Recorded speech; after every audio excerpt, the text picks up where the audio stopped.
देखो आज फाइट है हमारे दो फेवरेट और मोस्ट स्ट्रॉन्गेस्ट सेंसेस की, बट इन दोनों में सबसे ज्यादा स्ट्रॉन्ग कौन है, ककाशी हाताके या फिर गोजो सातोरू।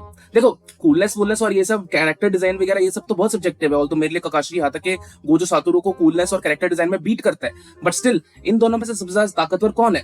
तो हम स्टेप बाय स्टेप बिल्कुल सेम लॉजिक्स, बिल्कुल सिंपल लॉजिक ही का इस्तेमाल करेंगे। इसके लिए हम दोनों कैरेक्टर्स के सबसे स्ट्रॉन्गेस्ट वर्जन्स को ही कंपेयर करेंगे, जहां शिंजुकू शोडाउन का Gojo Satoru goes 1-on-1 with DMS Kakashi Hatake. ठीक है, अब इन दोनों को पहले कंपेयर करते हैं इनकी स्ट्रॉन्गेस्ट फीट से। तो स्ट्रॉन्गेस्ट फीट का मतलब क्या है कि उन्होंने ऐसा क्या सबसे पावरफुल मूव किया, ऐसा क्या सबसे पावरफुल डिस्प्ले ऑफ पावर किया है पूरी सीरीज में, उन दोनों को कंपेयर करेंगे। सो सबसे पहले जहां पे शिंजुकू शोडाउन वाला गोजो है, उसने अपने 200% हॉलो पर्पल से शिंजुकू को ऑलमोस्ट ही ब्लो कर दिया था जब उसका मैच हो रहा था गोजो वर्सेस सुकुनो का, जब मैच हो रहा था जहां पे सुकुना अपने दोनों चीटर्स के साथ गोजो सातोरू पे हमला करा था। वहां गोजो सातोरू ने 200% हॉलो पर्पल से ऑलमोस्ट सारा शिंजुकू उड़ा दिया था, वहां पे माहोराका को भी उड़ा दिया था, और ऑलमोस्ट सुकुना को बिल्कुल ही मिट्टी में मिलीत कर दिया था, बिल्कुल ही सुकुना को डिफीट कर दिया था। तो ये था एक बिल्कुल ही 200% पावर हॉलो पर्पल, जिसका सबसे मेरे ख्याल से सबसे ज्यादा पावरफुल फीट है गोजो सातोरू का इस सीरीज में। वहीं दूसरी तरफ है डीएमएस ककाशी हाताके, जहां पे उसने अपने कामुई शुरिकन से कागुया को डैमेज किया था। ये वही सेम कागुया है जिसके सामने सबसे स्ट्रॉन्गेस्ट वर्जन ऑफ नारुतो और सबसे strongest version of Sasuke struggle कर रहे थे। उस कामुई शुरिकन से जो डैमेज किया था कागुया को, उस डैमेज ने कागुया को बिल्कुल अनस्टेबल कर दिया था, और सारे टेल बीस्ट्स को कागुया से सेपरेट आउट करने में सबसे बड़ा हाथ था इस चीज का। तो अब मैं एक सिटी लेवल थ्रेट को एक एलियन लेवल, पूरे अर्थ लेवल थ्रेट से कंपेयर कर रहा हूँ। चलो ठीक है, ये सब उसमें नहीं घुसते हैं, बट मेरे हिसाब से ज्यादा strongest feat of display of power goes to Kakashi Hatake. So point 1 goes to Kakashi Hatake. So अगर डिफेंस की बात करें तो ऑल्दो डीएमएस ककाशी हाताके की जो कामुई है, गोजो सातोरू अगर उसको मुक्का मारने भी जाएगा तो भी वो उसके आर पार हो जाएगा, राइट। तो टेक्निकली गोजो सातोरू ककाशी हाताके को टच नहीं कर सकता। सिमिलरली ककाशी हाताके भी गोजो सातोरू को नहीं टच कर सकता, क्योंकि जो गोजो की इन्फिनिटी है वो ऑलमोस्ट ऑल द टाइम वो एक्टिव रहती है। ठीक है, कोई भी उसके बिल्कुल पास नहीं जा सकता अनलेस वो चाहे ना कि वो मेरे पास आए। तो अब इन दोनों में से किसको मैं डिफेंस का दूं। देखो जहां पे गोजो सातोरू की इन्फिनिटी बिल्कुल ही एक्टिव 24 आवर्स रहती है, और वो ऑलरेडी जो उसकी रिवर्स कर्स टेक्निक है, और जो कर्स टेक्निक है वो ऑटोमेटिकली रिप्लेनिश होती रहती है। तो ये नेवर एंडिंग एक एंडलेस इन्फिनिटी है जो कि बिल्कुल कभी खत्म नहीं होगी। वहीं ककाशी हाताके की जो कामुई है जिसमें वो आर पार हो जाता है, वो हम सबको पता है कि उसका एक डाउन साइड ये है कि पहली बात तो वो बहुत ज्यादा चक्रा खाती है।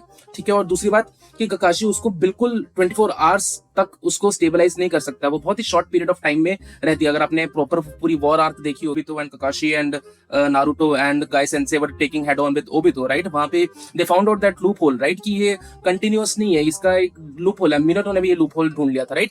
तो ये बहुत ही लिमिटेड टाइम का डिफेंस सिस्टम है, डिफेंस मैकेनिज्म है। वहीं गोजो सातोरू का जो डिफेंस मैकेनिज्म है ये बहुत ही लॉन्गेस्ट टाइम तक रहता है और ये एंडलेस है।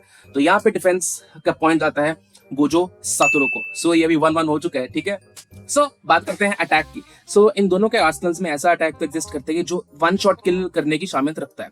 जैसे फॉर एग्जांपल गोजो सातोरू के पास अपना इन्फिनिट वॉइड वाला डोमेन एक्सपेंशन है, जिसमें अगर ककाशी ने सिर्फ 1 सेकंड भी स्पेंड किया ना टाइम, तो वो मर जाएगा, उसी वक्त ही खत्म हो जाएगा। वहीं 6 पार्ट्स पावर डीएमएस ककाशी हाताके के पास भी अगर आपको पता है कि उसके पास भी कामुई एग्जिस्ट करती है, तो वो भी 1 सेकंड में गोजो सातोरू को एक डिफरेंट डायमेंशन में छोड़ सकता है, और वहां से गोजो सातोरू फिर will never come back, right. So अब बात आ जाती है रिएक्शन टाइम की। ठीक है, तो अब ऑल्दो गोजो सातोरू भी के पास भी कर्स टेक्निक है, वहीं ककाशी भी एक सेंसे है यार, वो उसके सारे निंजास है उसके अंदर, उनका काम ही स्पीड का है। सो इन दोनों में रिएक्शन टाइम भाई कंपेयर करना बहुत डिफिकल्ट है। तो मेरे लिए बहुत मुश्किल था इन दोनों में से किसी एक को चूज करना, क्योंकि आइदर गेम है यार, कोई भी दोनों में से एक अटैक में कोई भी जीत सकता है, वेरी ऑनेस्टली। तो यहाँ पे तो मैं दोनों को एक पॉइंट दूंगा। ठीक है, वहां पे मैं एक निंजा वर्सेस एक कर्स टेक्निक यूजर को कंपेयर करना थोड़ा डिफिकल्ट है as far as reaction time is concern. मेरे हिसाब से ये दोनों को मैं एक पॉइंट देना चाहूंगा, क्योंकि ककाशी ने भी, अगर आपने देखा, अगर आपको याद होगा, तो पे ने जब वो किल मारी थी तो ककाशी ने लेस देन 1 सेकंड में रिएक्ट करके वो किल को किसी और डायमेंशन में छोड़ दिया था। तो मेरे लिए ये कंपेयर करना थोड़ा सा डिफिकल्ट है, तो पॉइंट दोनों को ही जाता है मेरे हिसाब से अटैक में। तो चलो भाई अब बात करते हैं स्टैमिना की। देखो इसमें तो आई थिंक बोलना भी नहीं चाहिए। ठीक है, जहां पे स्टैमिना की बात आती है वहां पे गोजो को गोजो इज अनडिफीटेबल यार, वेरी ऑनेस्टली, क्योंकि गोजो की जो रिवर्स टेक्निक की जो मैनिपुलेशन जो यूजेज है वो बहुत ही डीपली रूटेड है, बहुत ज्यादा हेवीली कंट्रोल्ड, और एक बहुत नेक्स्ट लेवल का कंट्रोल मांगती है। जिस तरीके की रिवर्स कस टेक्निक की यूजेज गोजो करता है, उस रिवर्स कस टेक्निक की यूजेज में वो अपना ब्रेन डैमेज करके, रिपेयर करके, फिर डैमेज करके, फिर रिपेयर करके अपनी जो कर्स टेक्निक है वो बिल्कुल भी कभी खत्म नहीं होने देगा। ठीक है, curse technique, high curse technique, never ending curse technique means longer stamina, जो कि गोजो काफी लंबे समय तक सस्टेन कर सकता है, जबकि ऐसा कुछ ककाशी के पास एग्जिस्ट नहीं करता। इवन तो वो 6 पार्ट्स पावर्ड से पावर्ड है एक तरीके से, राइट, बट फिर भी 1-2 घंटा कंटिन्यूअस यूजेज के बाद भी आई डोंट थिंक ककाशी इसको ज्यादा लंबे तक खींच सकता है चाक्रा को अपने। वैसे भी ककाशी की चाक्रा रिजर्व्स वैसे भी बहुत कम है, राइट। तो ये तो स्टेमिना का पॉइंट है सिर्फ यार, गोजो को ही जाएगा यार। ठीक है, गोजो अगर ये गेम लंबी चली तो गोजो ही जीतेगा, वरना ककाशी का तो नहीं है। तो यहाँ पे पॉइंट जाता है गोजो सातोरू को। ठीक है, सो अभी पॉइंट्स हो चुके हैं गोजो 3 और ककाशी 2। ठीक है, अब फाइनल पॉइंट है जो कि बिल्कुल ही गेम पलट सकता है। ठीक है, और ध्यान रखना गाइस, मैं कोई भी डिप्लोमेटिक नहीं हूं। मेरे को पसंद है कि यार कोई एक क्लियर विनर आए। ठीक है, ऐसे 1-on-1 एक्शन में, 1-on-1 character versus character comparisons में, राइट। बट अभी जैसे ककाशी के 2 पॉइंट्स हैं, गोजो के पास 3 पॉइंट्स हैं। अब बात आ जाती है कि मेरा पर्सनल फेवरेट कैरेक्टर कौन है। देखो, मेरा पर्सनल फेवरेट इन दोनों में से कैरेक्टर है ककाशी हाताके। उसके 2-3 रीजंस हैं। एक रीजन ये है कि बहुत लंबे टाइम तक मैंने ककाशी के साथ टाइम स्पेंड किया है, उसको देखते हुए, उसको ग्रो होते हुए। जिस तरीके की कैरेक्टर डेवलपमेंट ककाशी को मिली है बाय हिज राइटर, वो गोजो को नहीं मिली है। ये आकुतामी ने इतना ज्यादा अच्छे से टाइम इन्वेस्ट नहीं किया है गोजो की कैरेक्टर डेवलपमेंट को, जहां पे हम उसके छोटे छोटे नुआंसेस को देख सकते थे, जो कि हमने ककाशी के देखे हैं, वो गोजो के नहीं देखे हैं। ठीक है, दूसरा ये कि यार ककाशी का overall impact next gen animes में बहुत बड़ा रहा है। इनफैक्ट गोजो भी कहीं ना कहीं इंस्पायर्ड है नारुतो से, गोजो भी कहीं ना कहीं इंस्पायर्ड है ककाशी हाताके से।